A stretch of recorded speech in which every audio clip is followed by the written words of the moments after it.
Alright guys, in this video I want to go over graphing quadratics. Now most of you are fairly good at this already. I just want to review a couple of ideas that will help be beneficial to us as we start doing this and as we get into some harder problems. Now in this first video I want to go over graphing using the intercept form of the equation. We're going to go ahead and graph it, and then we'll talk about why this is the intercept form just in case. Alright, so now being the intercept form, we can probably make the assumption that one of the things that we want to do with our equation is to find the intercepts. Now this doesn't really look like a quadratic right now, but you can see that if you FOILed it out and you multiplied the binomials, that you would get an x squared and then you would get a trinomial there. So it is a quadratic, and let's go ahead and find it. Now we know that to get the x-intercept, what do we need to do? You make y equal to 0. So if we make y equal 0, you can see that it's going to be very, very easy to get the x-intercepts. Okay, this means that x minus 1 has to be 0, or x minus 3 equals 0. Now they can't both be 0 at the same time, but if one is 0, then when I multiply it by the other one, I'm going to get 0, right? So we're going to solve. We'll get x equals 1 or x equals 3. So those are my two x-intercepts. So let's go ahead and put those on. 1 and 3. Very good. Now let's go ahead and find the y-intercept. Alright, now we get the y-intercept when x equals 0. So we're going to go ahead and put x for 0. So y equals 0 minus 1 and 0 minus 3. So y equals negative 1 times negative 3.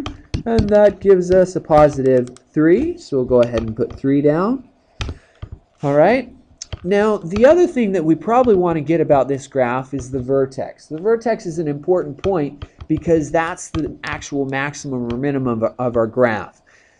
The nice thing about this is that with the two x-intercepts, or if there's one, then it's right down the middle, with the two x-intercepts, we can find the center vertex. We can find the axis of symmetry. The axis of symmetry has to go right down the middle because the axis of symmetry acts like a mirror that reflects everything on one side onto the other. And so here we go. There's our axis of symmetry. It's at x equals 2. Now you can there's actually a formula that allows you to get that. We'll do that in just a minute. But you can usually just kind of figure it out by looking at it. Halfway between 2 and 4, between 1 and 3, just happens to be 2. All right, so there's our axis of symmetry. Now we can finish finding the vertex, that central point, by plugging x in as 2. So we're going to now do the vertex by making x equal to 2. So we're going to say y equals 2 minus 1 and 2 minus 3, plugging it into the original equation. So we've got y equals 1 times negative 1, so y equals negative 1. So when x is 2, y is negative 1. So let's go ahead and put down that point. The last thing is this y-intercept we can also reflect on the other side of the axis of symmetry. It's 2 spaces to the left, which means I should have an identical point, image of a point, showing up 2 spaces to the right. And with those 5 points, we can draw a beautiful quadratic graph. Woohoo! Yeah, that's a pretty one, Mr. Bywater. That is so good looking. All right, so there we go. Very nice. Now, to kind of sum this up, the reason why this is called the intercept form of the equation, intercept form looks like this. Y equals A, x minus P, x minus Q.